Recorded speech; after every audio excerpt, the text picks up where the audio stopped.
Hello everyone, welcome to my channel. आज इस video में डिस्कस करने वाले हैं हम टीचिंग एप्टीट्यूड का लेक्चर नंबर 1। बहुत इंपॉर्टेंट है आपके EMNS 2025 एग्जामिनेशन के लिए जनरल नंबर पेपर में, जिस तरीके से आप सभी जानते हैं 30 मार्क्स का ही रहने वाला है।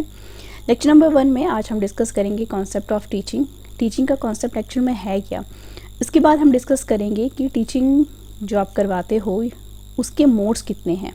फिर हम देखेंगे कि टीचिंग का नेचर क्या है, उसकी कैरेक्टरिस्टिक्स क्या हैं, एंड लास्ट में हम देखेंगे रिक्वायरमेंट्स ऑफ टीचिंग। इसमें एक टॉपिक छूटता है, दैट इज़ टॉपिक नंबर 5 है, यहाँ पे मैंने ऐड करना था, that is levels of teaching, लेकिन वो बहुत लेंथी टॉपिक है, तो उसको हम लेक्चर नंबर 2 में डिस्कस करेंगे, जिसमें हम 3 अलग अलग स्टेजेस के बारे में बात करेंगे एंड टीचर का रोल देखेंगे, स्टूडेंट का रोल देखेंगे, रिक्वायरमेंट्स क्या है, सब कुछ उसमें हम डिस्कस करेंगे। तो वो बहुत लेंथी टॉपिक हो जाना था, इसलिए मैंने उसको लेक्चर नंबर 2 में रखा है। तो लेक्चर नंबर 1 को शुरू करते हैं हम। देखिए, सबसे पहले हम जब कभी भी बात करते हैं टीचिंग के बारे में, तो सबसे पहले ये टॉपिक क्या है, टीचिंग एप्टीट्यूड का टॉपिक है। टीचिंग एप्टीट्यूड का मतलब क्या है कि टीचर के पास ऐसी एबिलिटी जिसमें वो क्या कर पाता है, अपने टीचिंग प्रोफेशन में एक्सपर्टीज़ हासिल कर पाता है। ठीक है, और एक्सपर्टीज़ उसको किस तरीके से हासिल होती है, with the formal and informal training. अब फॉर्मल ट्रेनिंग क्या है, इनफॉर्मल ट्रेनिंग क्या है, जिस तरीके से आप सभी जानते हैं टीचर बनने के लिए ग्रेजुएशन करनी पड़ती है, ठीक है, TGT लेवल के लिए, एंड देन फिर उसको ट्रेनिंग में जाना पड़ता है, दैट इज़ B.Ed। ठीक है, कुछ एंटिटी वाला एक डिप्लोमा भी होता है। ठीक है, अगर उसको PGT में जाना है तो क्या करनी पड़ती है, मास्टर लेवल, ठीक है, MSc करनी पड़ती है, MA करनी पड़ती है, MCOM करनी पड़ती है, एंड देन फिर वो B.Ed करता है। ठीक है, तो ये क्या है, दोनों वे में हम इनफॉर्मल एंड फॉर्मल ट्रेनिंग लेते हैं, या टीचर जो है वो दोनों तरीके की फॉर्मल और इनफॉर्मल ट्रेनिंग लेके अपने टीचिंग प्रोफेशन में क्या करता है, एक्सपर्टीज़ हासिल करता है, जिससे वो क्या कर सके, स्टूडेंट्स को अच्छे तरीके से लर्न करवा सके, ताकि लर्निंग जो प्रोसेस है वो काफ़ी इफ़ेक्टिव रहे। सो ये मतलब है आपके टीचिंग एप्टीट्यूड का। अब यहाँ पर जो कॉन्सेप्ट है वो कौन सा कॉन्सेप्ट है, कॉन्सेप्ट ऑफ टीचिंग मैंने यहाँ पे लिखा है। तो कॉन्सेप्ट ऑफ टीचिंग में सबसे पहला जो स्टेप्स है यहाँ पर क्या बनकर आता है कि टीचिंग कॉन्सेप्ट क्या है, टीचिंग की टीचर जो है जब कभी भी क्लासरूम में जाएगा तो वो करता क्या है, उसके पास क्या होते हैं, सेट ऑफ इवेंट्स होते हैं। ठीक है, सेट ऑफ इवेंट्स जो हैं, अब ये सेट ऑफ इवेंट्स जो हैं इनका मतलब क्या है, ये सेट ऑफ इवेंट्स जो हैं वो इस तरीके से डिज़ाइन किए जाते हैं कि वो लर्निंग की जो इंटरनल प्रोसेस है उसको क्या कर पाएँ, सपोर्ट कर पाएँ। तो एक टीचर का बेसिक काम क्या है, to design set of events to enhance learning. अब ये लर्निंग जो है उसकी खुद की लर्निंग भी हो सकती है एंड स्टूडेंट्स की लर्निंग भी हो सकती है। फॉर एग्जांपल अगर मैं आपको ये बोलूँ कि टीचर ने क्या पढ़ाना है, ज्योग्राफी टॉपिक में से मैप पढ़ाना है उसने, ठीक है, तो वो क्या करेगा, कुछ सेट ऑफ इवेंट्स बनाएगा, डिज़ाइन करेगा। जिस तरीके से मैप हो गया, वो ग्लोब लेकर आ सकता है, या मैप जो है आपका उसको यूज़ कर सकता है, जिससे बच्चों की जो लर्निंग है वो क्या हो जाए, अच्छे तरीके से इन्हेंस हो पाए और बच्चे जो है उस पर्टिकुलर टॉपिक को अच्छे तरीके से समझ पाएँ। सेम जो आपका ट्रिग्नोमेट्री टॉपिक है, मैथमेटिक्स के अगर कोई टीचर होंगे तो वो क्या करेंगे, ट्रिग्नोमेट्री में जो भी उसको ज़रूरत है वो सारे के सारे इवेंट्स को वो क्या करेंगे, पहले डिज़ाइन करेंगे। ठीक है, और फिर क्या करेंगे, ताकि उस प्रोसेस को, यानी ट्रिगोनोमेट्रिक की जो टॉपिक है उसको वो अच्छे तरीके से बच्चों को क्या कर पाएँ, डिक्टेट कर पाएँ, समझा पाएँ, जिससे जो लर्निंग प्रोसेस है वो काफ़ी अच्छे तरीके से क्या हो, सक्सेसफुल हो। ठीक है, सेकंड हम क्या बोल सकते हैं कि कॉन्सेप्ट ऑफ टीचिंग में क्या आ सकता है, क्या यहाँ पे जो हम लर्निंग करवा रहे हैं ये इंटरनल होती है या एक्सटर्नल होती है। तो पहले आप ये देखो कि जो टीचिंग है जो कि टीचर का फ़र्ज है, ठीक है, टीचिंग जो है जो कि एक टीचर का फ़र्ज़ है वो क्या होती है, एक्सटर्नल होती है। लेकिन एक्सटर्नल किसके लिए होती है, वो for the students, to the students. क्यों, क्योंकि बच्चे को पहले से टॉपिक का नहीं पता होता कि आज हम क्या पढ़ने वाले हैं। जैसे ही टीचर जो है वो क्लास में एंटर होता है, इंट्रोड्यूस करता है कि आज हम क्या पढ़ने वाले हैं, एसिड बेस एंड सॉल्ट्स कोई आपका टॉपिक है वो पढ़ने वाले हैं। तो ये बेसिकली टीचिंग क्या है, बच्चों के लिए एक्सटर्नल है। लेकिन जब लर्निंग की बात करते हैं, ठीक है, लर्निंग की जब हम बात करते हैं तो ये क्या हो जाएगी, उन्हीं स्टूडेंट्स के लिए इंटरनल हो जाएगी, क्योंकि सीखना किसने है, बच्चों ने ही सीखना है। ठीक है। टीचर सीख के क्या करेगा, टीचर तो ऑलरेडी सीख चुका है, ठीक है। तो लर्निंग जो है बच्चों के लिए क्या हो जाती है, इंटरनल हो जाती है कि बच्चा पहले फैमिलियर नहीं है बिल्कुल भी किसी भी तरीके से, कोई भी टॉपिक मान लो आप, ठीक है। आप ज्योग्राफी का कोई भी टॉपिक ले लो, वर्ड मैप ले लो, ठीक है, एसिड बेस एंड सॉल्ट्स ले लो, या आप मैथमेटिक्स का कोई भी टॉपिक ले लो, ठीक है। जिस तरीके से रैशनल नंबर्स पढ़ाने हैं, नंबर सिस्टम पढ़ाना है, प्रोबेबिलिटी पढ़ानी है, ठीक है। तो बच्चा पहले फैमिलियर नहीं था, बच्चे के अंदर टीचर ने क्या किया, एक तरीके का एक्सटर्नल उसको मोटिवेशन दिया, जिसकी वजह से उसके अंदर ये भावना जागी कि मुझे अब ये टॉपिक जो है टीचर ने पढ़ाया है तो वो खुद क्या कर रहा है, सीख रहा है, ठीक है, with the guidance of the teacher.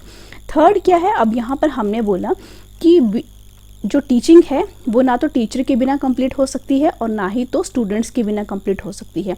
तो इट मीन्स हमें क्या यहाँ पे पता लग रहा है कि यहाँ पे एक रिक्वायरमेंट भी है मोटिवेशन की, ठीक है, रिक्वायरमेंट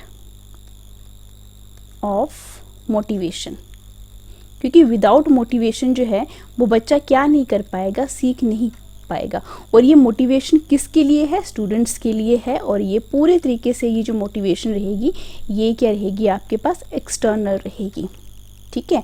एक्सटर्नल मैं समझा चुकी हूँ किस वे में, क्योंकि स्टूडेंट्स को पता नहीं है कि आज हम कौन सा टॉपिक पढ़ने वाले हैं, ठीक है। तो पूरे तरीके से टीचर बाहर से आके उसको क्या करता है, एक्सटर्नली उसको क्या करता है, मोटिवेट करता है, जिसके अंदर, जिसके बाद स्टूडेंट्स क्या करता है, उसके अंदर खुद ये इंटरनल एबिलिटी जागती है कि मुझे ये टॉपिक जो है मैं इसे लर्न कर रहा हूँ या सीख रहा हूँ, ठीक है। उसके बाद जो फोर्थ स्टेप है कॉन्सेप्ट ऑफ टीचिंग का, वो क्या कहता है कि जब हम कभी भी टीचिंग फंक्शंस के बारे में बात करते हैं तो इसका मेन फंक्शन क्या रहेगा, main function of teaching. Notes बेटा अच्छे तरीके से बनाइएगा, क्योंकि जब कभी भी आप टीचिंग एप्टीट्यूड कुछ ऐसे टॉपिक्स के बारे में स्टडी करते हो तो सबसे पहले आपने क्वेश्चंस नहीं लगाने हैं। सबसे बड़ी मिस्टेक स्टूडेंट्स यही करते हैं, सबसे पहले वो टॉपिक्स के क्वेश्चंस उठा के लगाना शुरू कर देते हैं, यूट्यूब से देख के या अदर कोई भी सोर्सेज देख के। पहले आप जो जो टॉपिक्स दिए गए हैं आपको, ठीक है, आपको जिस तरीके से EMRS ने जो भी टॉपिक्स दिए हैं उन टॉपिक्स को आप लिखिए, ठीक है। टॉपिक बाई टॉपिक जो है कॉन्सेप्ट को पढ़िए, किसी भी सोर्स से पढ़िए, लेकिन पहले थ्योरी के ऊपर मास्टरी कीजिए, उसके बाद क्वेश्चंस लगाइए। उससे आपको पता लगता है कि आप कहाँ पे लैग कर रहे हो। तो पहले थ्योरी पढ़िए, टॉपिक्स के बारे में पूरे अच्छे तरीके से नॉलेज लीजिए, एंड देन फिर जो है क्या कीजिए, क्वेश्चंस लगाइए, ठीक है। तो मैं यहाँ पे बात कर रही थी कॉन्सेप्ट ऑफ टीचिंग की। तो कॉन्सेप्ट ऑफ टीचिंग में टीचिंग का जो मेन फंक्शन है वो क्या है, to impart understanding, to impart understanding. अब ये अंडरस्टैंडिंग जो है कौन इम्पार्ट करेगा, ऑब्वियस सी बात है टीचर इम्पार्ट करेगा, ठीक है। क्यों करेगा, क्योंकि जो टॉपिक पढ़ाया जा रहा है उसको बच्चा अच्छे तरीके से समझ ले, ठीक है। इसलिए मैंने कहा ये मेन फंक्शन है कि बच्चे को जो भी आप टॉपिक पढ़ा रहा है टीचर, वो उसके पूरी समझ में आना चाहिए, तभी आपकी टीचिंग जो है वो सक्सेसफुल होती है, ठीक है। उसके बाद फिफ्थ पॉइंट हम क्या लेंगे कि यहाँ पे जो लर्निंग है वो क्या होती है, इफ़ेक्टिव होनी चाहिए, ठीक है। लर्निंग वो क्या होनी चाहिए, इफ़ेक्टिव होनी चाहिए। लर्निंग इफ़ेक्टिव होने का मतलब क्या है कि जब आपने बच्चों को कोई टॉपिक पढ़ा दिया तो बच्चों को वो समझ में भी आ गया, ठीक है, अच्छे तरीके से वो सारा का सारा टॉपिक अंडरस्टैंड कर गए, तो जिसकी वजह से जो लर्निंग थी बच्चों की वो क्या हो जाती है, इफ़ेक्टिव हो जाती है, ठीक है। 6 पॉइंट भी मैं यहाँ पे मेंशन करती हूँ। अब देखो 6 पॉइंट में हम क्या यहाँ पे मेंशन कर सकते हैं कि जो सक्सेसफुल जो लर्निंग प्रोसेस है उसी की वजह से, अगर आपकी अच्छी टीचिंग है, अच्छे तरीके से आप पढ़ा पा रहे हो, तभी क्या होती है, एक सक्सेसफुल लर्निंग प्रोसेस की जो प्रोसेस है ये सक्सेसफुल होती है। इट मीन्स अगर मैं ये बोलूँ कि अगर आपके पास इफ़ेक्टिव टीचिंग है, इफ़ेक्टिव टीचिंग जो है is equivalent to effective learning, effective learning, ठीक है। जितनी अच्छी टीचिंग आपका मेथड होगा, आपकी प्रोसेस होगी, ठीक है, जितने अच्छे तरीके से आप क्या करोगे, टीच करवाओगे, जितने अच्छे से टॉपिक को पढ़ाओगे, उतने ही अच्छे से बच्चा क्या करता है, उस टॉपिक को सीख जाता है। 7th पॉइंट कि जब हम बात कर रहे हैं कॉन्सेप्ट ऑफ टीचिंग की, तो टीचिंग क्या है, बेसिकली एक तरीके की सोशल एंड कल्चरल प्रोसेस है, ठीक है। सोशल एंड कल्चरल प्रोसेस है। क्यों? क्योंकि बच्चों ने सारी की सारी पढ़ाई करके कहाँ जाना है, सोसाइटी में ही जाना है। सोसाइटी के अकॉर्डिंग ही उसने क्या करना है, अपने आप को ढालना है। ठीक है, जितने भी कल्चरल जो भी प्रोसेसेस हैं उनके ऊपर उसने क्या उतरना है, खरा उतरना है। तो बेसिकली हम क्या बोल देते हैं कि ये क्या है, टीचिंग क्या है, एक तरीके की सोशल एंड कल्चरल प्रोसेस है। ठीक है, तो ये था कॉन्सेप्ट ऑफ टीचिंग। अब यहाँ पर कुछ जो जब हम कभी भी बात करते हैं टीचिंग मेथड की या टीचिंग के कॉन्सेप्ट की, तो यहाँ पर सबसे इम्पॉर्टेंट जो पॉइंट है वो यहाँ पर क्या आता है कि आपके पास जो एक तीन टाइप का एक लेवल रहता है। मैं आपको थोड़ा सा उसको बता देती हूँ। फर्स्ट एक रहता है आपका अथॉरिटेटिव, ठीक है। सेकंड यहाँ पे रहता है डेमोक्रेटिक, ठीक है, यहाँ से क्वेश्चन बन सकता है, ठीक है। एंड थर्ड रहता है आपका लेज़र-फेयर। अब ये तीनों जो हैं वो क्या शो करते हैं, समझते हैं यहाँ पे, ठीक है। अब यहाँ पे देखो अथॉरिटेटिव, नाम से ही जिस तरीके से यहाँ पे आपको पता लग रहा होगा कि अथॉरिटेटिव यानी टीचर का क्या रोल है, अथॉरिटी वाला, ठीक है। इट मीन्स ये वाला जो मेथड है ये क्या हो गया, टीचर सेंट्रिक हो गया, ठीक है। आपको पूछा भी जा सकता है कि जो टीचर सेंट्रिक की जो अप्रोच है वो कौन से इसमें अप्लाई होती है, अथॉरिटेटिव में, डेमोक्रेटिक में या लेज़र-फेयर में। तो आप बता सकते हो ना कि जब आपने कॉन्सेप्ट पढ़ा है टीचर सेंट्रिक में तो अथॉरिटेटिव यहाँ पे आप मेंशन कर दोगे। अब अथॉरिटेटिव है अगर टीचर, ठीक है, टीचर सेंट्रिक भी है, तो इट मीन्स वो बच्चों को अंडरस्टैंडिंग से उसका कोई लेना देना नहीं है। तो मतलब वो बच्चों को क्या करेगा, सिर्फ और सिर्फ एक कोई टॉपिक बता दिया या कोई एक कॉन्सेप्ट बता दिया, तो यहाँ पे सारी की सारी जो अंडरस्टैंडिंग होती है वो मेमोरी लेवल के ऊपर होती है। फॉर एग्जांपल जिस तरीके से जहाँ पे मैं यहाँ पे बताती हूँ मेमोरी लेवल का मतलब क्या है, बच्चे को आप ये बता दो कि जापान की जो कैपिटल है वो टोक्यो है, इसमें कुछ भी अंडरस्टैंडिंग नहीं है, आपने सिर्फ याद ही करना है, ठीक है। तो यहाँ पे ज़्यादा अंडरस्टैंडिंग नहीं है, ठीक है, इसलिए मैंने कहा ये टीचर सेंट्रिक है। टीचर ने सिर्फ बताया और बच्चे ने क्वेश्चन भी नहीं किया कि क्यों है, क्या है, क्योंकि यहाँ पे नॉर्मल सी बात है कि यहाँ पे कुछ बताने लायक है ही नहीं, वो है तो है, ठीक है। फॉर एग्जाम्पल भारत की राजधानी दिल्ली है तो इसके पीछे का कोई कॉन्सेप्ट नहीं है, ठीक है। तो बच्चा इसमें ऐसे क्वेश्चन जहाँ पे बच्चा क्वेश्चन भी नहीं कर पाता और इसमें ज़्यादा मैथमेटिक्स भी अप्लाई नहीं होता है, ठीक है। तो ये है आपका अथॉरिटेटिव का लेवल। अब यहाँ पर जो है मेमोरी लेवल में सिर्फ और सिर्फ किसकी बात हो रही है, आपके थॉटफुल लेवल की, ठीक है। थॉटफुल लेवल, सिर्फ सोचना है आपने कि हाँ ये इसकी राजधानी ये है, इसकी राजधानी ये है। जिस तरीके से हम फॉर्मूला बनाते हैं a+b का स्क्वायर क्या होता है, a² + b² + 2ab। किसी को नहीं पता ये फॉर्मूला कैसे डिड्यूस हुआ, किस तरीके से बना। तो ये सारा का सारा जो है कहाँ पे आ रहा है, आपका अथॉरिटेटिव लेवल में आ रहा है। इसके बाद डेमोक्रेटिक में समझ आते हैं। डेमोक्रेटिक मतलब डेमोक्रेटिक कंट्री में पूरे तरीके से, जिस तरीके से हम बोलते हैं ना डेमोक्रेटिक कंट्री है तो सब मिलजुल के रहते हैं, ठीक है।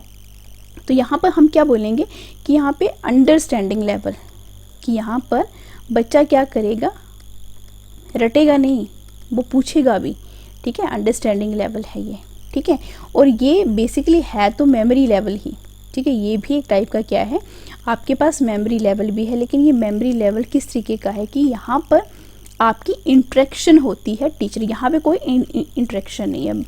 टीचर ने बता दिया कि आपके पास a + b का होल स्क्वायर क्या रहता है, a² + b² + 2ab। तो बच्चा अब इसमें क्या ही क्वेश्चन करेगा, ठीक है। तो प्रॉपर इंटरेक्शन नहीं हो रही है ना, तो यहाँ पे सिर्फ इसको बच्चे ने क्या करना है, सिर्फ इसको याद ही तो करना है, ठीक है। सोचेगा थोड़ी वो, ठीक है, थॉटफुल एक्टिविटी है। बस उसको ये है कि उसके थॉट दिमाग में ये थॉट आ गया कि हाँ a+b का स्क्वायर a² + b² + 2ab होता है।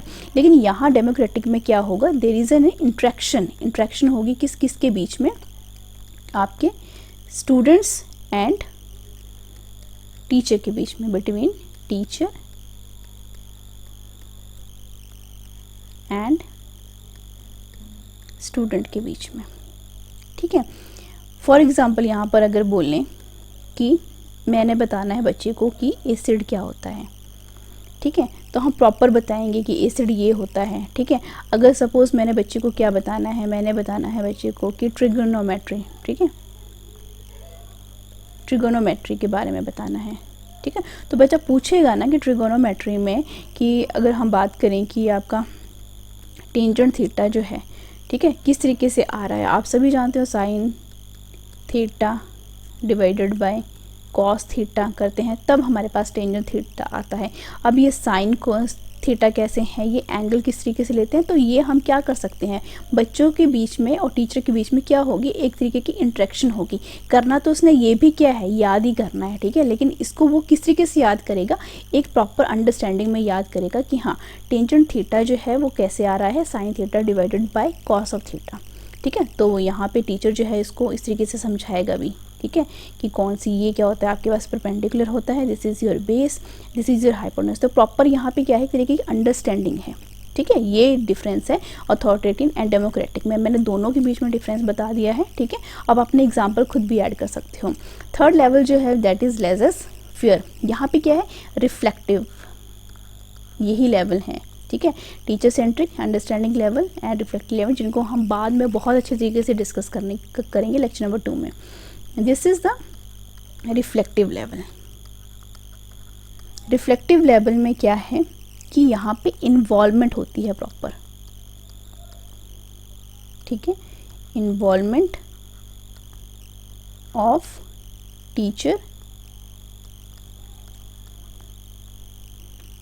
एंड स्टूडेंट्स, कि यहाँ पे इंटरेक्शन नहीं हो रही है, अब यहाँ पे इन्वॉल्वमेंट हो रही है, टीचर की भी इन्वॉल्वमेंट हो रही है एंड स्टूडेंट्स की भी इन्वॉल्वमेंट हो रही है, ठीक है। और ये भी क्या है, जिस तरीके से हम बोलते हैं ना प्रॉब्लम सॉल्विंग मेथड, ठीक है। यहाँ पर बच्चे क्या करेंगे, रिफ्लेक्टिव लेवल में टीचर ने कोई प्रॉब्लम दी और बच्चों ने क्या की, वो सॉल्व करी, ठीक है। कोई भी प्रॉब्लम हो सकती है कि अगर टीचर ने बोला कि आपको मार्क करने हैं, ये स्टेट्स हैं, ये मैप के ऊपर आपने क्या करने हैं, मार्क करने हैं, तो टीचर ने प्रॉब्लम दी। अब बच्चे क्या करेंगे, इस रिफ्लेक्ट करेंगे, जो भी उन्होंने पढ़ा है उसको वो शो करेंगे, किसके ऊपर, मैप के ऊपर शो करेंगे। जिस तरीके से मैथ्स के सम हैं, मैथ के सम्स दिए किसी भी टॉपिक के ऊपर हो सकते हैं वो, ठीक है, प्रॉफिट एंड लॉस के ऊपर हो सकते हैं, मेंस्ट्रुएशन के ऊपर हो सकते हैं, प्रोबेबिलिटी के ऊपर हो सकते हैं।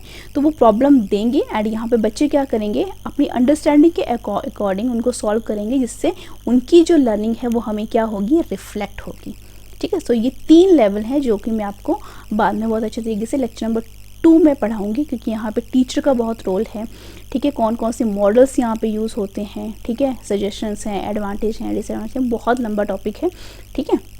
अब यहाँ पर नेक्स्ट हम बात करते हैं मोड्स ऑफ टीचिंग, ठीक है, कि कितने मोड्स होते हैं आपके टीचिंग के, ठीक है। तो यहाँ पर मोड्स हैं 4, याद रखना, ठीक है। 1 बाय 1 हम सभी मोड्स को यहाँ पर डिस्कस करेंगे। फर्स्ट वन है आपके पास दैट इज़ योर कंडीशनिंग,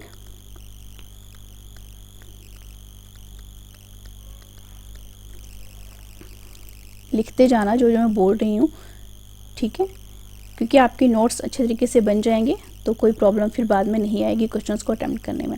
उसके बाद है सेकंड है that is your instruction. Third आपके पास आता है that is indoctrination,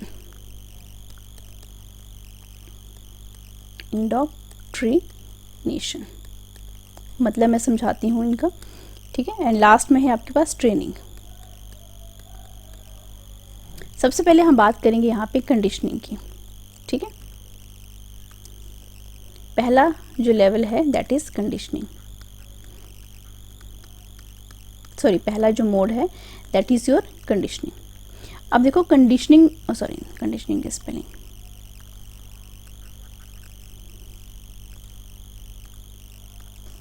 that is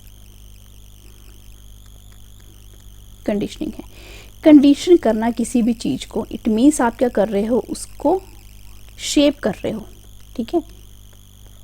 shaping, किसी के बिहेवियर को शेप करना, किसी के बिहेवियर में चेंज लेकर आना, ठीक है। तो यहाँ पर हम क्या करते हैं, स्टूडेंट्स की क्या शेप करेंगे हम उनका, या तो हम उनका बिहेवियर चेंज कर सकते हैं, ठीक है, टुवर्ड्स लर्निंग, या जो उनकी बैड हैबिट्स होंगी हम उनको क्या करेंगे, यहाँ पे कंडीशन करेंगे, ठीक है। कंडीशनिंग जो है फर्स्ट मोड है किसी भी टाइप की टीचिंग का, ठीक है। तो यहाँ पे कुछ मेन इंपॉर्टेंट पॉइंट्स हैं, अब उनको मैं यहाँ पे बताती हूँ कि वो मेन पॉइंट्स क्या हैं।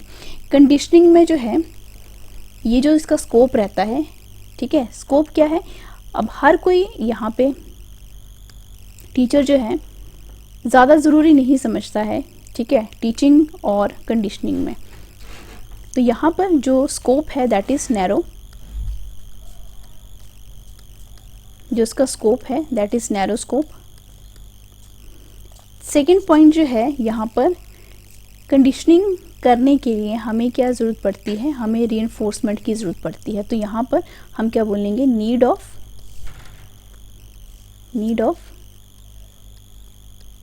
रीइंफोर्समेंट। लेकिन क्या हमें रीइंफोर्समेंट, ठीक है। अब देखो कंडीशनिंग में फर्स्ट पॉइंट मैंने बताया कि यहाँ पे जो कंडीशनिंग का स्कोप है वो क्या है, नैरो स्कोप है। लेकिन क्या टीचिंग का नैरो स्कोप होता है? नहीं, टीचिंग का स्कोप जो है वो नैरो नहीं होता है, वो काफ़ी वाइड होता है, ठीक है। अब यहाँ पर कंडीशनिंग का सेकंड जो मेन पॉइंट है कि यहाँ पे हमें रीइंफोर्समेंट की ज़रूरत पड़ती है, जिसकी वजह से हम बच्चों में क्या करेंगे, उनके बिहेवियर को शेप करेंगे, उनके हैबिट्स में चेंज लेकर आएंगे। लेकिन टीचिंग में तो ऐसा कुछ नहीं होता, ठीक है। टीचिंग में किसी भी तरीके की रीइंफोर्समेंट की ज़रूरत वहाँ पे बिल्कुल भी नहीं पड़ती है। थर्ड पॉइंट यहाँ पे क्या होता है कि हम यहाँ पे बोलते हैं कि यहाँ पे फिक्स्ड करिकुलम होता है। कंडीशनिंग में जो करिकुलम है वो क्या रहता है, फिक्स रहता है। लेकिन टीचिंग के बारे में जब हम बात, अब देखो ये जो जितने भी पॉइंट्स मैं आपको यहाँ पे बता रही हूँ ना, मोड्स ऑफ टीचिंग में पहला है कंडीशनिंग, सेकंड है इंस्ट्रक्शन, थर्ड है इंडोक्ट्रिनेशन एंड फोर्थ है ट्रेनिंग। तो ये कंडीशनिंग क्या है, इंस्ट्रक्शन क्या है, इंडोक्ट्रिनेशन क्या है एंड ट्रेनिंग क्या है, इनको आपने किसके साथ कंपेयर करना है, टीचिंग के साथ कंपेयर करना है, क्योंकि कंपैरिजन के बेसिस के ऊपर ही आपसे यहाँ पे क्वेश्चन पूछे जाएंगे। इसलिए मैं यहाँ पे आपको मेंशन कर रही हूँ कि नैरो स्कोप किसका होता है, कंडीशनिंग का। लेकिन टीचिंग का स्कोप नैरो नहीं है, ठीक है, वाइड स्कोप है वहाँ पे। टीचिंग बच्चा जो है 6th लेवल में आया है तो वो क्या करेगा, वो मैथमेटिक्स भी पढ़ेगा, इंग्लिश भी पढ़ेगा, सोशल साइंस भी पढ़ेगा, मल्टीपल सब्जेक्ट्स हैं, ठीक है, सारे के सारे वो पढ़ेगा। तो स्कोप उसका काफ़ी वाइड है। लेकिन कंडीशनिंग में हम क्या कर देते हैं, कोई एक पर्टिकुलर टॉपिक के ऊपर फिक्स्ड रहते हैं, जिसकी वजह से हम बच्चों में क्या लेकर आते हैं, बिहेवियर या हैबिट्स में चेंज लेकर आते हैं, दैट्स इट, ठीक है। कंडीशनिंग अगर हमने बच्चों में सुधार लेकर आना है, उनका बिहेवियर चेंज करना है, उनकी हैबिट्स चेंज करनी है, ठीक है, उनको थोड़ा सा मॉडिफाई करना है, तो हमें रीइंफोर्समेंट की ज़रूरत पड़ती है। लेकिन टीचिंग में हमें रीइंफोर्समेंट की ज़रूरत जो है वो बिल्कुल भी नहीं पड़ती है। बच्चे को पता है, वो 6th क्लास में आया है, उसको ये 7 या 8 सब्जेक्ट जो भी हैं पढ़ने पड़ेंगे, उसके बाद उनका इवैल्यूएशन होगा, ठीक है। एंड उसके बाद क्या है, यहाँ पे फिक्स्ड करिकुलम होता है। लेकिन अगर हम बात करें टीचिंग की, तो टीचिंग में किसी भी तरीके से जो है वो फिक्स्ड करिकुलम नहीं होता है। वहाँ पे जो करिकुलम है वो क्या रहता है, पूरे तरीके से कॉम्प्रिहेंसिव है, ठीक है, हिंदी है, इंग्लिश है, मैथ है, जो भी सब्जेक्ट्स होते हैं, ठीक है।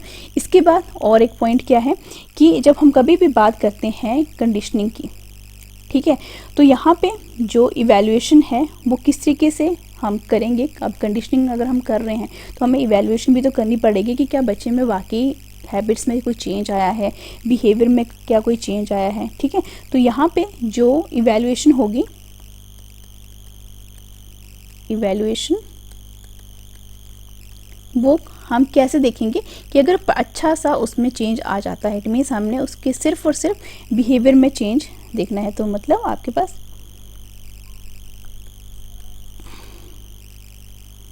एक्विजिशन ऑफ हैबिट, बस हमें नहीं पता कि यहाँ पे बच्चा पढ़ क्या रहा है, ठीक है, उसने कितने मार्क्स लिए, हमें कोई मतलब नहीं है।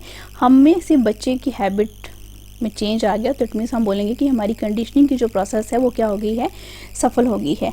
लेकिन अगर हम बात करें टीचिंग लेवल की, ठीक है, मैं लिख नहीं रही हूँ, मैं समझा रही हूँ, इसलिए आप अपने नोट्स बनाते रहना कि जब हम टीचिंग की बात करते हैं तो वहाँ पे इवैल्यूएशन जो है वो हम क्वालिटेटिव भी मेथड यूज़ करते हैं एंड क्वांटिटेटिव मेथड भी हम वहाँ पे यूज़ करते हैं। सो ये है डिफरेंस आपके मोड्स ऑफ टीचिंग में। अगर कंडीशनिंग है तो कंडीशनिंग के कौन कौन से पैरामीटर्स हैं और उसको टीचिंग के साथ किस तरीके से कंपेयर किया जाना चाहिए, ठीक है। सेकंड स्टेप के ऊपर चलते हैं, दैट इज़ सेकंड बेटा मैंने यहाँ पे क्या बताया था आपको, दैट इज़ इंस्ट्रक्शन। ठीक है, अब ये सेकंड मोड है आपके टीचिंग का। ठीक है, इंस्ट्रक्शन। अब यहाँ पर हम ये भी देखेंगे कि ये इंस्ट्रक्शन होती क्या है और इसको हम टीचिंग के साथ यहाँ पे क्या करेंगे, अगेन इसको कंपेयर करेंगे। ठीक है, तो इंस्ट्रक्शन क्या है, अगर हम किसी को इंस्ट्रक्शन दे रहे हैं, ठीक है, इट मीन्स हम क्या कर रहे हैं, कम्युनिकेट कर रहे हैं या कोई नॉलेज दे रहे हैं। ठीक है, communication of knowledge, communication of knowledge. हमें सिर्फ इंस्ट्रक्शन देनी है यहाँ बच्चों को। ठीक है, इंस्ट्रक्शन में क्या हो सकता है, हम कम्युनिकेट करके ही देंगे, कोई नॉलेज उसको देना होगा सिर्फ और सिर्फ इंस्ट्रक्शन की फॉर्म में। तो यहाँ पे जो फर्स्ट स्टेप आता है आपके इंस्ट्रक्शंस का, इट मीन्स ये क्या है, पूरे तरीके से फॉर्मल है। ठीक है, लेकिन क्या हमारी टीचिंग जो है वो फॉर्मल रहती है? नहीं, हमारी टीचिंग में दोनों प्रोसेसेस आती हैं, फॉर्मल एंड इनफॉर्मल। ठीक है, सेकंड इंस्ट्रक्शन का सेकंड रूल क्या हो सकता है कि इंस्ट्रक्शन जो है वो क्या है, आपके पार्ट ऑफ टीचिंग हो सकती है। ठीक, पार्ट ऑफ टीचिंग, कि कभी कभी हमें क्या करना पड़ता है, स्टूडेंट्स को इंस्ट्रक्शंस भी देनी पड़ती हैं। लेकिन जब हम बात करते हैं टीचिंग की, तो यहाँ पे टीचिंग में हमेशा इंस्ट्रक्शन जो है वो इन्वॉल्व होती ही है। क्यों होती है? क्योंकि हमने हमेशा बच्चे को क्या देना है, नॉलेज देना है। साइंस का जो टीचर है वो साइंस की नॉलेज देगा, इंस्ट्रक्शन देगा जो भी टॉपिक्स होंगे उसके। ठीक है, मैथ वाला मैथ का नॉलेज देगा, इंग्लिश वाला इंग्लिश का, हिंदी वाला हिंदी का, इस तरीके से। तो वो हमेशा जो टीचिंग का जो पार्ट है वो हमेशा ही रहता है इंस्ट्रक्शन। ठीक है, इंक्लूड हमेशा इंस्ट्रक्शन ही दी जाती है। अब यहाँ पर थर्ड जो पॉइंट है, यहाँ पर हम क्या बोल सकते हैं कि यहाँ पे जो हम इंस्ट्रक्शन दे रहे हैं वो सिर्फ और सिर्फ स्पेसिफिक जो टॉपिक्स रहते हैं उन्हीं की देते हैं।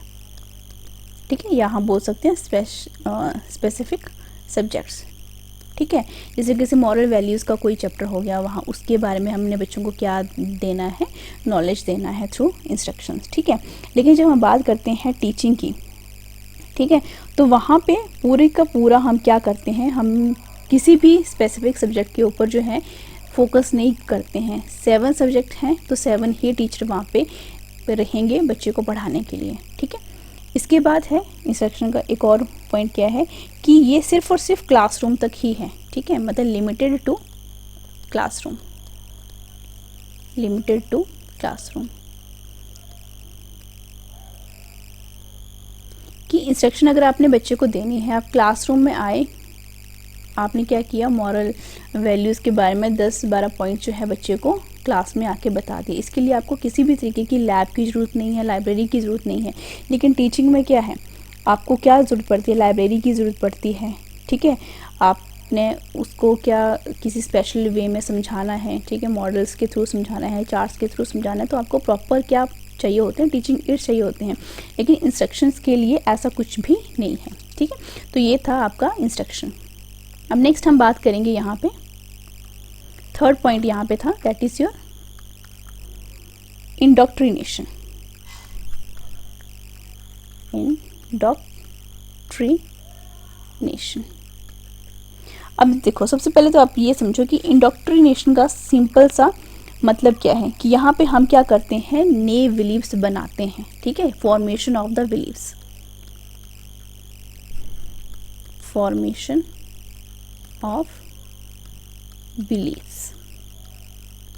ठीक है, आपसे अगर ये ऐसे पूछा जा सकता है, फॉर्मेशन ऑफ बिलीव्स जो है वो क्या है, कंडीशनिंग में आता है, इंस्ट्रक्शंस में आता है, इंडोक्ट्रिनेशन में आता है, या ट्रेनिंग में आता है, तो आप इजीली बता सकते हो यहाँ से। ठीक है, अब हम इसको पढ़ते हैं कि अब इसमें हम क्या क्या यहाँ पे बता सकते हैं।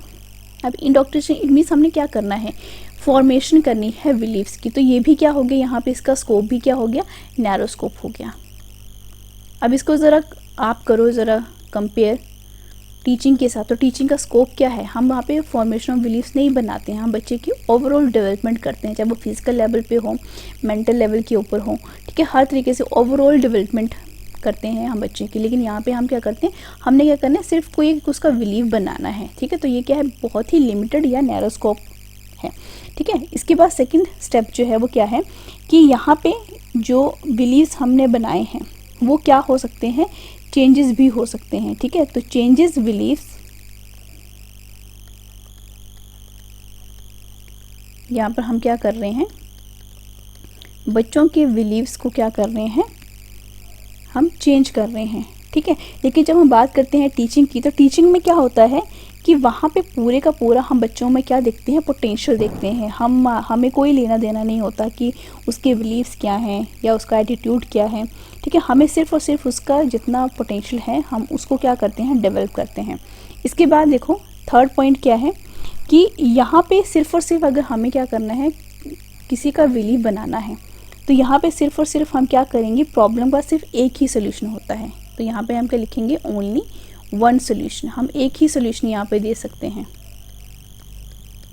ठीक है। लेकिन अगर हम बात करते हैं टीचिंग की, तो टीचिंग में हम सेम प्रॉब्लम के क्या दे सकते हैं, मल्टीपल सॉल्यूशन दे सकते हैं, ठीक है। मल्टीपल सॉल्यूशन जो है हम बच्चे को क्या करते हैं, वहाँ पे प्रोवाइड करते हैं। अब इसमें क्या है, एक और पॉइंट है बहुत ही इम्पॉर्टेंट है कि ये जो आपका इंडोक्ट्रिनेशन, अगर हमने किसी का भी बिलीव बनाना है, अगर हम आप टीचिंग से भी अलग लेके चलो, हिंदू हैं, मुस्लिम हैं, सिख हैं, ईसाई हैं, अगर हमने किसी के बिलीफ सिस्टम को क्या करना है, चेंज करना है या बनाना है, तो वो क्या, हम क्या बोलते हैं कि ये जो मेथड है वो काफ़ी क्या है, रिजिड है, ठीक है। तो सेम यहाँ पे हम क्या बोलेंगे कि अगर हम किसी के बिलीफ को क्या कर रहे हैं, फॉर्म कर रहे हैं, तो इट मीन्स हम रिजिड अप्रोच लेके चल रहे हैं। लेकिन अगर हम बात करते हैं टीचिंग की, तो टीचिंग में ऐसा नहीं होता है। टीचर है, स्टूडेंट है, और प्रॉपर उनके बीच में इंटरेक्शन है, ठीक है। और साथ में क्या है, प्रॉब्लम सॉल्विंग मेथड भी वहाँ पे यूज़ किया जाता है। तो हम क्या करते हैं, टीचर बच्चों को टीच करवा के सोसाइटी के लिए तैयार करता है। तो आपकी टीचिंग जो है वो एक तरीके का क्या है, डेमोक्रेटिक है। लेकिन इंडोक्ट्रिनेशन क्या है, एक तरीके का रिजिड बिहेवियर है, ठीक है। अब नेक्स्ट चलते हैं हम, हमारा फोर्थ जो पॉइंट है, वो फोर्थ जो मोड है, फोर्थ मोड क्या था हमारे पास, ट्रेनिंग, ठीक है।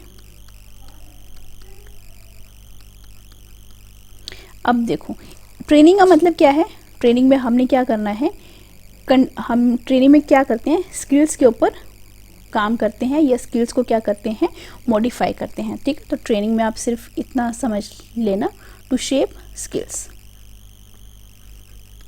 टू शेप स्किल्स या to mastery over the skills, ठीक है। आपको समझ में आना चाहिए कि एक्चुअल में टॉपिक जो है वो आपको कहने क्या वाला है, ठीक है। अब हम ट्रेनिंग के बारे में बात करते हैं। तो आपने देखा होगा कोई भी ट्रेनिंग, चाहे आपने बीएड की भी ट्रेनिंग ली है, तो वो क्या थी, बेसिकली बहुत प्रैक्टिकल थी, ठीक है। कोई भी ट्रेनिंग है, 1 साल का डिप्लोमा करो, ठीक है, या कोई भी ट्रेनिंग करो, तो ट्रेनिंग क्या होती है, पहला तो जो टॉपिक पहला जो पॉइंट निकल कर आता है कि ट्रेनिंग जो है इट शुड बी प्रैक्टिकल, और ये एक्चुअल में प्रैक्टिकल होती भी है, ठीक है। लेकिन अगर हम टीचिंग के बारे में बात करते हैं, तो वो आपकी टीचिंग जो है वो थियोरेटिकल भी होती है, प्रैक्टिकल भी होती है, एंड एब्स्ट्रैक्ट भी होती है, ठीक है। इसके बाद है कि यहाँ पर फोकस किसके ऊपर होता है, सिर्फ और सिर्फ एक्शन के ऊपर। फोकस किसके ऊपर है, सिर्फ और सिर्फ एक्शन के ऊपर, ठीक है। 1 साल का आपने डिप्लोमा दिया और आपको वो काम एक्चुअल में आना भी चाहिए, ठीक है। लेकिन टीचिंग के बारे में बात करते हैं, हम टीचिंग में क्या करते हैं, एक्शन के बजाय हमें क्या करना पड़ता है, वहाँ पे हम वहाँ पे एम करते हैं या फोकस करते हैं अंडरस्टैंडिंग के ऊपर, ठीक है। ट्रेनिंग में फोकस किसके ऊपर होता है, एक्शन के ऊपर, और टीचिंग के ऊपर किसके ऊपर होता है, अंडरस्टैंडिंग के ऊपर।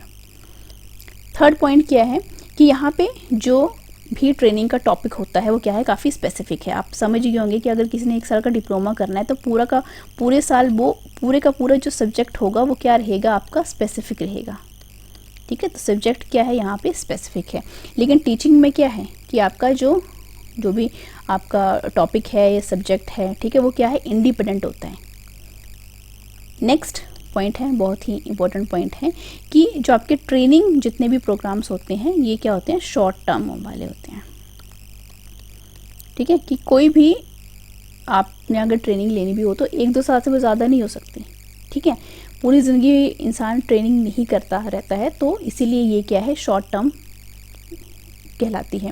लेकिन जब हम टीचिंग के बारे में बात करते हैं, तो टीचिंग जो है वो क्या है, लॉन्ग टर्म के लिए होती है, ठीक है। इंसान कुछ ना कुछ ज़िंदगी भर सीखता ही रहता है, ठीक है। तो ये थे मोड्स किसके, आपके टीचिंग के, जहाँ पे हमने डिस्कस किया है अभी कंडीशनिंग। सेकंड में था हमारा mode of teaching instruction, third था हमारा इंडोक्ट्रिनेशन, एंड फोर्थ पॉइंट था हमारा ट्रेनिंग, ठीक है। और हमने इसको क्या किया है, कंपेयर भी किया है टीचिंग के साथ। टीचिंग के साथ कंपेयर क्यों किया? क्योंकि ये मोड ही किसके हैं? टीचिंग के हैं। ठीक है, अब हम बात करते हैं यहाँ पे जो आपके पास कैरेक्टरिस्टिक्स हैं हमारी टीचिंग के, कि कौन कौन सी हमारे पास कैरेक्टरिस्टिक्स होनी चाहिए जब हम कभी भी बात करते हैं टीचिंग लेवल की। तो सबसे पहला पॉइंट देखते हैं, कैरेक्टरिस्टिक्स यानी नेचर। कौन कौन से अच्छे पॉइंट्स हैं, हम टीचिंग में क्या क्या अच्छा बना सकते हैं, कौन कौन से अच्छे पॉइंट्स ऑलरेडी इसमें मेंशन हैं। तो टीचिंग कभी भी क्या होती है, एक टाइप की प्रोसेस नहीं है। हम हमेशा क्या करते हैं, टीचिंग को हम हमेशा ट्राइपोलर प्रोसेस बोलते हैं।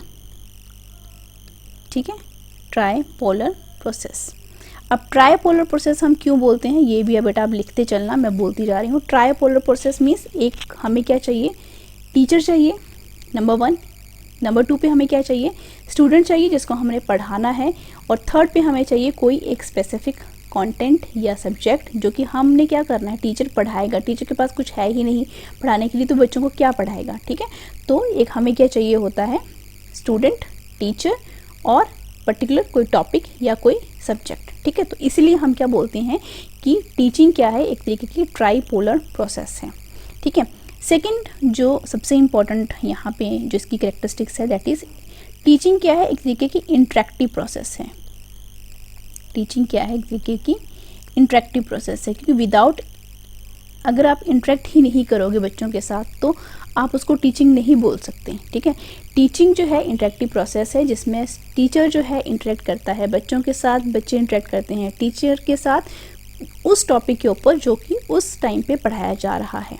ठीक है, थर्ड क्या है, थर्ड कैरेक्टरिस्टिक्स क्या हो सकती है इसकी, कि टीचिंग जो प्रोसेस है ये हमेशा क्या है, प्रोसेस ऑफ डेवलपमेंट है। Process of development,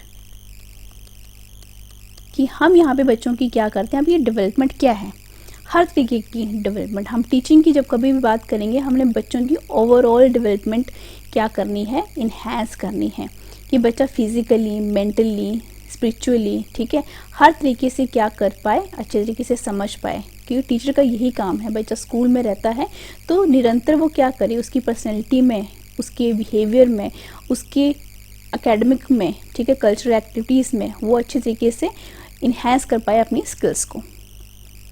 fourth point यहाँ पे क्या हो सकता है, मॉडिफिकेशन इन द बिहेवियर, क्योंकि टीचर हमेशा क्या करता है, बच्चों के बिहेवियर को मॉडिफाई करता है, मॉडिफिकेशन ऑफ बिहेवियर। ठीक है, इंपॉर्टेंट पॉइंट्स बता रही हूँ, बाकी तो आपको पता होंगे, लेकिन कुछ ऐसे पॉइंट जो कि बच्चों से छूट जाते हैं। ठीक है, मॉडिफिकेशन ऑफ बिहेवियर क्या है, कि देखो टीचर का या टीचिंग का मेन फोकस ही है कि बच्चों के बिहेवियर्स को क्या करना, मॉडिफाई करना। क्यों करना, ताकि वो सोसाइटी में अपने आप को एडजस्ट कर पाए, और जो सोसाइटी की रिक्वायरमेंट्स हैं, ठीक है, एक अच्छा नागरिक होने की क्या क्या रिक्वायरमेंट्स हैं, वो सारा का सारा जो भी सिखाया जाता है वो टीचर अपने स्कूल्स में बच्चों को सिखाते हैं, जिसकी वजह से बच्चों में एक्चुअल में उनके बिहेवियर में चेंज आता है। फिफ्थ पॉइंट यहाँ पे क्या हो सकता है, फिफ्थ पॉइंट ये है कि जो आप कभी भी आप टीचिंग करवाते हो, ठीक है, तो यहाँ पे इंफॉर्मेशन आप बच्चों को प्रोवाइड करते हो। ठीक है, तो यहाँ पे जो कैरेक्टरिस्टिक है टीचिंग की, दैट इज इंफॉर्मेशन गिविंग। ठीक है, अब इंफॉर्मेशन हमने प्रोवाइड करनी है बच्चों को, तो टीचर क्या करता है, स्टूडेंट्स को नॉलेज को गेन करने की या कोई भी इंफॉर्मेशन जो है वो बच्चों को देते हैं। ठीक है, कम्युनिकेट करते हैं।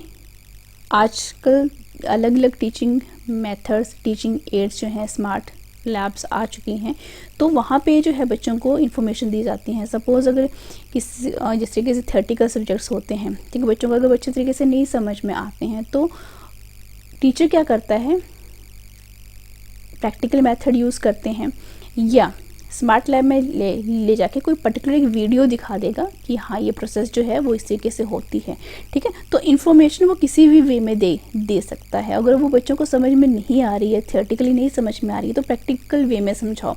अगर रिसोर्सेज हैं आपके, तो रिसोर्सेज हैं तो आप उनको क्या कर सकते हो, स्मार्ट लैब में, ठीक है, वहाँ पर भी बता सकते हैं। तो बेसिकली जो करैक्टरिस्टिक है टीचिंग की वो क्या है, बच्चों को इन्फॉर्मेशन देना किसी भी टॉपिक के रिगार्डिंग।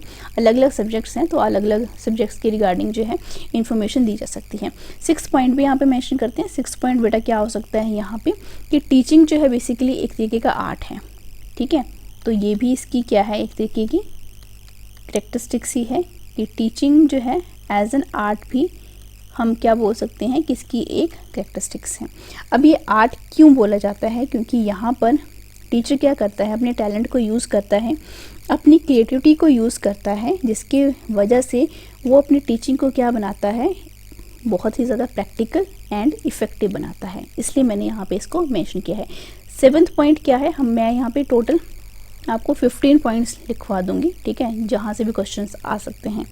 अब टीचिंग जो है क्या हम बोल सकते हैं कि इज एज अ साइंस हम यूज़ करते हैं, ऑब्वियस सी बात है, teaching as a science of course. अब साइंस किस तरीके से यहाँ पे हम कहें कि टीचर जो है वो क्या करता है, लॉजिकल जो भी उसके पास डाटा है या जो भी अप्रोच वो यूज़ कर रहा है, ठीक है, उसको वो किसके सामने रखता है, स्टूडेंट्स के सामने रखता है, अपने एक्सपेरिमेंट्स या जो भी उसने क्या किया है, लॉजिकल अप्रोचेस अपनाई हैं। ठीक है, और वो क्या करता है, साइंटिफिक में क्यों बोल रही हूँ, क्योंकि हर एक टीचर चाहे वो साइंस का नहीं भी है तब भी वो क्या करता है, उसके पास कोई लॉजिकल रीज़न होता है। ठीक है, जैसे कोई सोशल स्टडी का टीचर है तब भी उसके पास क्या रहेगा, कोई ना कोई एक लॉजिकल अप्रोच उसने अपनाई होगी, कोई ना कोई डाटा उसने कलेक्ट किया होगा। ठीक है, या उसने कोई एक ऐसी न्यू टेक्निक अप्लाई की होगी, या उसने कुछ ऐसा एक्सप्लोर किया होगा जिसकी वजह से वो पर्टिकुलर टॉपिक जो है वो बच्चों को समझा पा रहा है। 8th पॉइंट लिखते चलना, सारे के सारे पॉइंट जो हैं कि टीचिंग जो है मेन इसकी जो करैक्टरिस्टिक है that is face to face रहती है ये। ठीक है, फेस टू फेस, कि यहाँ पे जो इंटरेक्शन है या जो भी हमें नॉलेज देना है वो बच्चों से हम क्या करते हैं, फेस टू फेस एनकाउंटर करते हैं। ठीक है, टीचर क्या करता है, अपना नॉलेज जो है अपने सब्जेक्ट्स के रिलेटेड जो है बच्चों को प्रोवाइड करता है। ठीक है, एंड बच्चे भी इंटरेक्ट करते हैं जब भी उनको कोई बीच में डाउट रहता है। तो बेसिकली ये इसका बहुत ही अच्छा पॉइंट है, बहुत ही अच्छी करैक्टरिस्टिक है, या हम इसको नेचर भी बोल सकते हैं कि बहुत अच्छा नेचर है ये टीचिंग का, कि एक्चुअल में जो है वो 2 वे प्रोसेस को बोला जा रहा है कि टीचर पढ़ा रहा है तो बच्चे भी इंटरेक्शन वहाँ पे इन्वॉल्व, बच्चों की इंटरेक्शन भी वहाँ पे इन्वॉल्व हो रही है। 9th पॉइंट यहाँ पे क्या हो सकता है कि क्या जो ये टीचिंग है इसको हम ऑब्जर्व कर सकते हैं, ऑफ कोर्स। तो टीचिंग की जो प्रोसेस है दैट इज़ ऑब्जर्वेबल। ठीक है, ऑब्जर्व हम कर सकते हैं किस तरीके से, क्योंकि टीचिंग जब हम करते हैं तो there is a change in the behaviour both in teacher and students.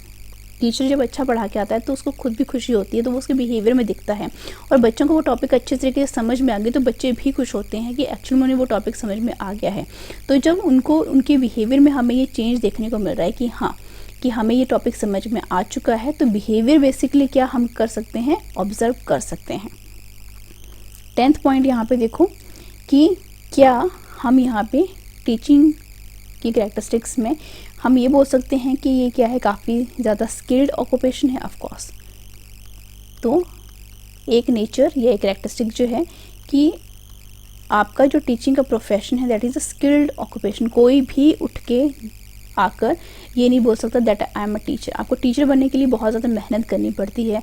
आपने ग्रेजुएशन किया, मास्टर लेवल किया, उसके बाद आप ऐसे ही नहीं कि किसी भी आप स्कूल में जाके अप्लाई कर सकते हो, नहीं, आपको पर्टिकुलरली आपने बीएड करनी होती है, जो कि उसी आपको टीचर बनने की ट्रेनिंग वहाँ पे प्रोवाइड की जाती है। ठीक है, तो वहाँ पे आपकी स्किल्स को निखारा जाता है। उसके बाद भी आप नहीं बन सकते, उसके बाद भी आपको TET, C TET, NET, UGC जो भी एग्जामिनेशन होते हैं वो भी क्रैक करने पड़ते हैं, उनको भी आपको क्लियर करना पड़ता है।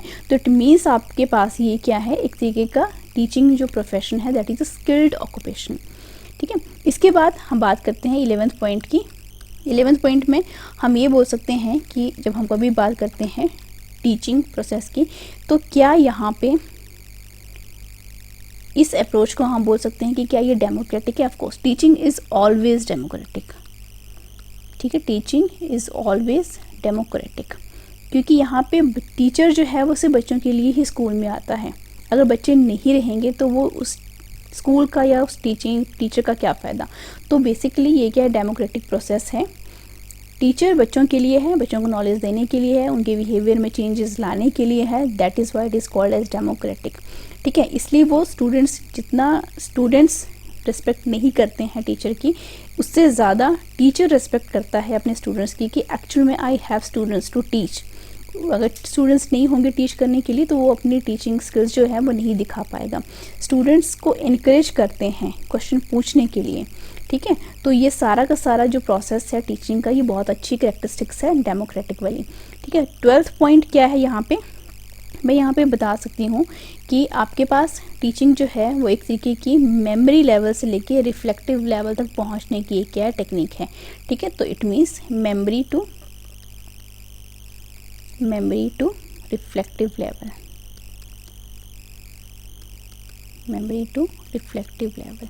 इट मीन्स बच्चों को कुछ याद करवाओ, ठीक है, कुछ उन्हें बताओ कि हाँ ये फॉर्मूला है। फॉर एग्जांपल अगर बच्चे को ये बताना है दैट इज़ कि प्रॉफिट एंड लॉस का ये फॉर्मूला है या गेन का ये फॉर्मूला है, तो बच्चा पहले क्या करता है, उसको समझता है। ठीक है, थॉटफुल मतलब अपने दिमाग में सोचता है, अपनी मेमोरी में उसके ये गया। उसके बाद पूरा का पूरा वो क्या करता है, उसको रिफ्लेक्ट करता है किस वे में। अगर टीचर ने उसको वो पूरा का पूरा टॉपिक पढ़ा दिया है प्रॉफिट एंड लॉस का, ठीक है, उसको समझ में वो आ चुका है, और समझ आने के बाद में टीचर अगर उसको कोई सम देगा, कोई क्वेश्चन देगा रिगार्डिंग कि आपने ये कैलकुलेट करना है, प्रॉफिट गेन आपने निकालना है, प्रॉफिट परसेंटेज निकालनी है या लॉस परसेंटेज निकालनी है, तो बच्चा उस पर्टिकुलर क्वेश्चन को क्या कर पाता है, सॉल्व कर पाता है, जो कि एक्चुअल में क्या होता है, रिफ्लेक्ट होता है। ठीक है, तो बेसिकली टीचिंग की जो प्रोसेस है वो मेमोरी लेवल से ले जाके रिफ्लेक्टिव लेवल तक होती है। ठीक है, जिसमें बच्चा एक्चुअल में प्रॉब्लम को क्या कर पाता है, सॉल्व कर पाता है। 13th जो पॉइंट है, हम ये बोल सकते हैं कि टीचिंग जो है क्या है, काफ़ी ज़्यादा कोऑपरेटिव प्रोसेस होती है। ऑफ कोर्स कोऑपरेटिव बिल्कुल है, क्योंकि टीचर क्या करता है, कोई भी टॉपिक उसने पढ़ाना हो अच्छे तरीके से उसको ऑर्गेनाइज करता है, स्टूडेंट्स के साथ डिस्कस करता है। स्टूडेंट्स को समझ में नहीं आता है तो स्टूडेंट्स को फिर से क्या करता है, एक्सप्लेन करता है। स्टूडेंट को समझ में आ जाता है तो स्टूडेंट्स क्या करते हैं, उस स्टूडेंट्स का क्या करता है, वो इवैल्यूएशन करता है कोई ना कोई सम दे के, ठीक है, या कोई ना कोई क्वेश्चन पूछ के।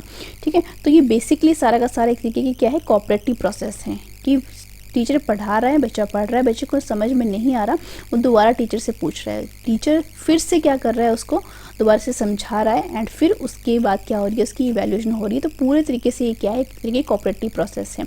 टीचर के बिना स्टूडेंट नहीं सीख सकता, एंड बच्चों मतलब दोनों एक दूसरे के ऊपर क्या है, डिपेंडेंट हैं। टीचर बच्चा नहीं सीख सकता, और टीचर भी अगर उसके पास स्टूडेंट्स नहीं है तो वो सिखा भी नहीं सकता। इसके बाद क्या है कि जो आपकी टीचिंग की जो प्रोसेस है दैट इज़ स्पेसिफाइड टास्क है। ये स्पेसिफाइड टास्क हैं। स्पेसिफाइड टास्क क्यों है, क्योंकि यहाँ पे ओनली जो स्किल्ड टीचर्स हैं, जिनके पास बीएड है, सीटेट है, टेट है, या जिन्होंने कोई एग्जामिनेशन क्रैक किया है, वही क्या कर पाएंगे, टीच कर पाएंगे अच्छे तरीके से। बहुत ही स्पेसिफाइड टास्क है ये। और टीचर बनने के बाद वो क्या करता है, टीचर जो है हमेशा क्लास में जाने से पहले अपने सब्जेक्ट के ऊपर उसकी वो मास्टरी होती है, अच्छे तरीके से पढ़ता है, तभी वो स्टूडेंट्स को क्या करता है, डिलीवर करता है। लास्ट पॉइंट जो है वो क्या रहेगा इसका, कि यहाँ पर आपकी कॉन्शियसनेस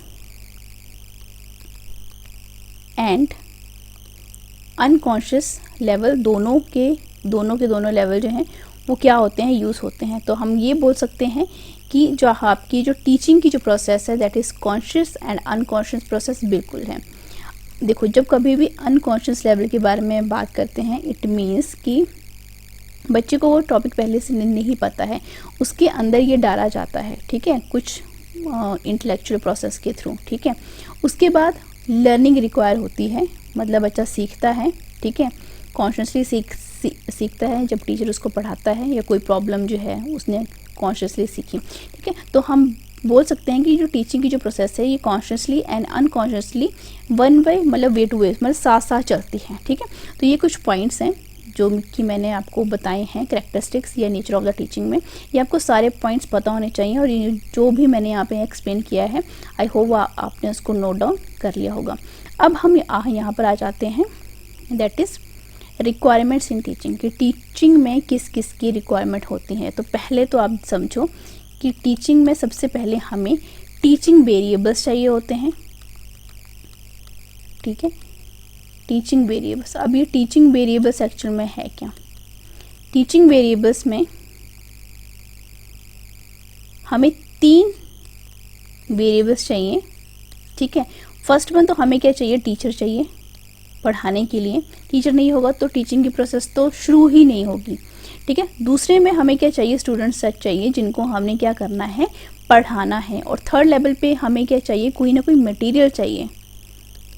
ठीक है, इसीलिए हर स्कूल का, हर एक इंस्टीट्यूशन का क्या होता है? कोई ना कोई एक करिकुलम रहता है, कम्प्रीहेंसिव करिकुलम रहता है कि हाँ आपने ये मटेरियल पढ़ाना है। 6th लेवल को ये, 7th को ये, 8th को ये, अप टू जो भी है 12th लेवल तक। ठीक है, तो सबसे पहले हमें टीचिंग में किसकी रिक्वायरमेंट है? टीचिंग वेरिएबल्स की। हमें टीचर चाहिए, हमें स्टूडेंट चाहिए और हमें क्या चाहिए? मटेरियल चाहिए। अब यहाँ पे जो टीचर जो है इसको हम क्या बोलते हैं? डिपेंडेंट वेरिएबल बोलते हैं, क्योंकि ये क्वेश्चन जो है आपसे पूछा जा सकता है कि इनमें से डिपेंडेंट वेरिएबल कौन सा है, इंडिपेंडेंट वेरिएबल कौन सा है। ठीक है, टीचर जो है वो डिपेंडेंट है। इट मीन्स यहाँ पे स्टूडेंट्स क्या हो जाएंगे कि स्टूडेंट यहाँ पे क्या है? इमेच्योर है। टीचर ही क्या कर रहा है? सारा का सारा कंट्रोल कर रहा है सारी की सारी प्रोसेस को। ठीक है, और स्टूडेंट्स यहाँ पे क्या है?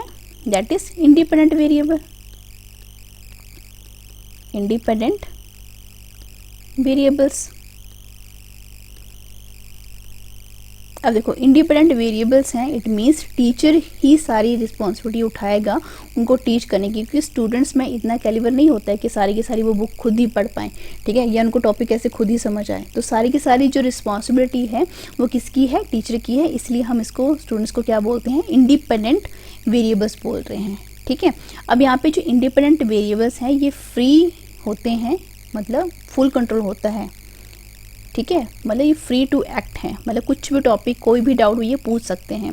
और जो मटेरियल है, ये वाला जो मटेरियल है, जो भी सब्जेक्ट हमने पढ़ाना है, साइंस पढ़ानी है, सोशल साइंस पढ़ानी है, मैथमेटिक्स पढ़ानी है, ये जो भी टॉपिक पढ़ाया जा रहा है इसको हम बोलते हैं इंटरवीनिंग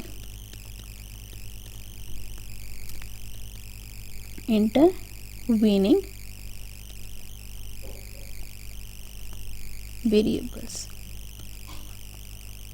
इंटरमीनिंग मतलब आप यहाँ पे ब्रैकेट में लिख सकते हो पर्टिकुलर जो सब्जेक्ट है। सब्जेक्ट कुछ भी हो सकता है, सब्जेक्ट्स लिख लो, मटेरियल लिख लो। ठीक है, जो कि क्या करेगा? दोनों के बीच में आएगा, टीचर और स्टूडेंट्स के बीच में आएगा, जो कि जोड़ेगा एक अच्छी इंटरेक्शन के लिए, एक अच्छे टीचिंग लर्निंग प्रोसेस के लिए। ठीक है, पहला तो ये था कि आपको टीचिंग वेरिएबल्स चाहिए होते हैं।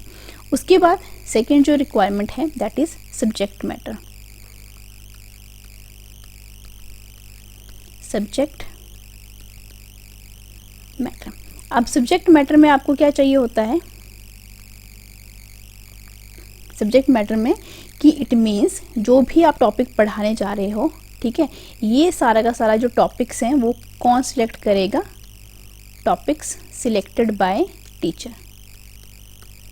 सिलेक्टेड बाय टीचर, ये टीचर की रिस्पॉन्सिबिलिटी है। ये टीचर है जो डिसाइड करेगा, स्टूडेंट्स डिसाइड नहीं करेंगे। कि सपोज करो कि क्लास में टॉपिक चला है मेंस्ट्रुएशन का, तो बच्चे ये नहीं बोल सकते कि हमने प्रॉफिट एंड लॉस पढ़ना है। तो ये सारा का सारा जो डिसीजन है किसके ऊपर होता है? सब्जेक्ट मैटर का, टीचर के ऊपर होता है। टॉपिक वो ही क्या करते हैं? सिलेक्ट करते हैं। ठीक है, और क्या करेगा सब्जेक्ट मैटर में? वो अपने टीचिंग एड्स का भी यूज़ कर सकता है। ठीक है, टीचिंग एड्स की जिम्मेवारी भी किसकी होती है? टीचर की होती है, टीचिंग लर्निंग प्रोसेस को अच्छे तरीके से इन्हांस करने के लिए, कि बच्चों को अच्छे तरीके से समझ में आए। ठीक है, कोई भी टीचिंग एड्स वो यूज़ कर सकता है ताकि बच्चों को अच्छे तरीके से समझ में आए। थर्ड देखिए, थर्ड पर हमें क्या चाहिए? ये सेकंड पे था आपका सब्जेक्ट मैटर। थर्ड पे हमें क्या चाहिए? प्रॉपर एक इन्वायरमेंट की भी जरूरत पड़ती है। ठीक है, इन्वायरमेंट। अब इन्वायरमेंट में कि आपका जो टीचिंग का जो इन्वायरमेंट है वो क्या होना चाहिए? अच्छे तरीके से एक्टिव होना चाहिए। तो टीचिंग इन्वायरमेंट जो है, सबसे पहले रिक्वायरमेंट क्या है? कि एक्टिव हो। बोरिंग क्लास ना हो बिल्कुल भी, पूरे तरीके से बोलने का मतलब ये क्या है।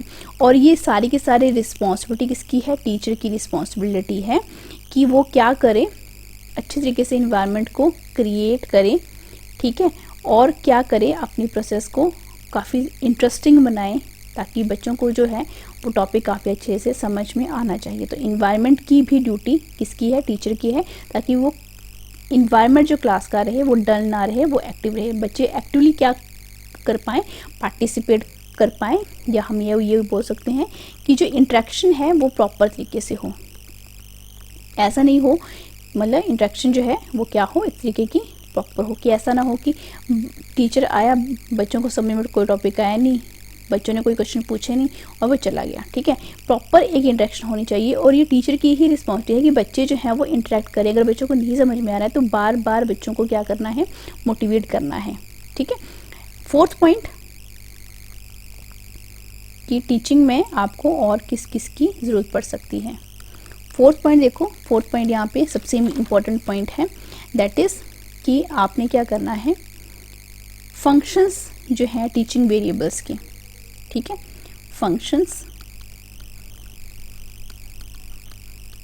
Of teaching variables. अगर आपको ये वीडियो जो है स्लो लगती है तो आप अपनी स्पीड के अकॉर्डिंग जो है इसको कम या ज़्यादा कर सकते हैं।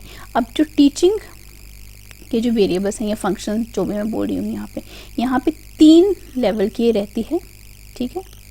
इसको मैं 1 बाय 1 एक्सप्लेन भी करूँगी। सबसे पहले वाला है आपका डायग्नोस्टिक लेवल, डायग्नोस्टिक लेवल, ठीक है, या फंक्शन बोल लो। सेकंड क्या है आपका, प्रिस्क्रिप्टिव फंक्शन, एंड थर्ड जो फंक्शन है आपका टीचिंग वेरिएबल्स का, दैट इज योर इवेल्युएटिव।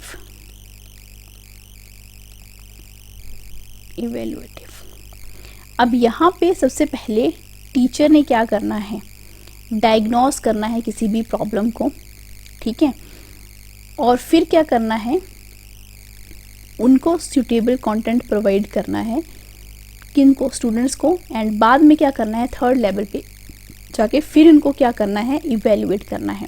समझते जाना, मैं यहाँ पे लिख नहीं रही हूँ, ठीक है। सबसे पहले यहाँ पे ड्यूटी क्या है डायग्नोस्टिक लेवल के ऊपर, कि सबसे पहले टीचर ने क्या करना है, बच्चों की जो प्रॉब्लम्स हैं उनको क्या करो, डायग्नोस करो, ठीक है। उसके बाद क्या करो, आप प्रॉपर एक इन्वायरमेंट क्रिएट करो जिसकी वजह से आप क्या कर पाओ, उनकी एबिलिटीज़ को एक्सेस कर पाओ, ठीक है। ये फर्स्ट लेवल के ऊपर हो गया। फिर जब आपने ये सारा का सारा डायग्नोस कर लिया तो आपने क्या किया, इनके अकॉर्डिंग, इनकी यानी बच्चों की एबिलिटीज़ के अकॉर्डिंग जो है आपने कुछ सूटेबल कंटेंट तैयार करना है ऑर्गेनाइजेशन में प्रॉपर तरीके से, ठीक है, जो कि उनकी एबिलिटीज़ को क्या करें, मैच करें, ठीक है। यहाँ पर आप टीचिंग एड्स का भी यूज़ कर सकते हो, प्रॉपर फीडबैक भी प्रोवाइड कर सकते हो, एंड कोऑपरेशन भी अगर अपने बच्चों को देना है वो भी किस फंक्शन में देना है, प्रिस्क्रिप्टिव लेवल के ऊपर, राइट। उसके बाद आता है आपका इवेल्युएशन लेवल। इवेल्युएशन लेवल के ऊपर आपको लेस एक्टिव रहना है, यहाँ पे ये मैं लिख देती हूँ, यहाँ पे सबसे ज़्यादा मोस्ट एक्टिव रहना है, यहाँ पे भी मोस्ट एक्टिव, ठीक है। उसके बाद यहाँ पे इवेल्युएटिव फंक्शन के ऊपर आप पहुँचोगे तो यहाँ पर टीचर को क्या हो जाना है, लेस एक्टिव हो जाना है, ठीक है। अगर आपको एक्ट करना भी है तो आप क्या करोगे, सिर्फ और सिर्फ एक तरीके से फैसिलिटेटर का काम करोगे, ठीक है, फैसिलिटेटर का काम करोगे ज़्यादा से ज़्यादा, ठीक है। लेकिन आपने इंस्ट्रक्शंस प्रोवाइड बिल्कुल भी नहीं करनी है, ठीक है। तो यहाँ पे सिर्फ आप क्या कर रहे हो, इवेल्युएट कर रहे हो। इवेल्युएट बोलने का मतलब क्या है कि आपने बच्चों को पेपर दे दिया या टेस्ट दे दिया, तो आप सिर्फ और सिर्फ क्या करो, यहाँ पे लेस एक्टिव रहो और फैसिलिटेट करो, ठीक है। अब यहाँ पे देखो कि बच्चा जो है वो क्या इस लेवल, इवेल्युएटिव लेवल के ऊपर जो है अच्छे तरीके से वो टेस्ट दे पाया। अगर नहीं दे पाया है तो फिर से आपने किस लेवल के ऊपर चले जाना है, डायग्नोस्टिक लेवल के ऊपर चले जाना है। फिर से यही प्रोसेस दोहरानी है। पहले फिर से अगर यहाँ पे फेल हो जाता है बच्चा, ठीक है, यहाँ पे फेल हो जाता है बच्चा, तो फिर से अगर मैं यहाँ पे लिख भी देती हूँ, अगर यहाँ पे फेल हो जाता है तो फिर से स्टेप ये वाला फॉलो होगा। सेकेंड पे आपका प्रिस्क्रिप्टिव लेवल एंड थर्ड पे अगेन, कब तक, जब तक आपको यहाँ पे क्या नहीं मिलती है, सक्सेस नहीं मिलती है, ठीक है। तो ये थे आपके levels of teaching, requirements in teaching में। सबसे पहले आपके पास यहाँ पे क्या बात की हमने कि आपके पास टीचिंग वेरिएबल्स होने चाहिए, रिक्वायरमेंट्स, कि आपके पास प्रॉपर टीचर होना चाहिए, स्टूडेंट होना चाहिए एंड कोई प्रॉपर मटेरियल रहना चाहिए। सेकंड में आपका जो आपने सब्जेक्ट मैटर चूज़ किया है वो किसकी रिस्पॉन्सिबिलिटी है, ठीक है। उसके बाद इन्वायरमेंट किसी के का होना चाहिए, वो भी एक कंडीशन है। एंड लास्ट में हमने बात करी कि टीचिंग वेरिएबल्स में जो भी हमने फंक्शंस यूज़ करने हैं वो किस तरीके से यूज़ करने हैं, ठीक है। तो ये था आज का टॉपिक।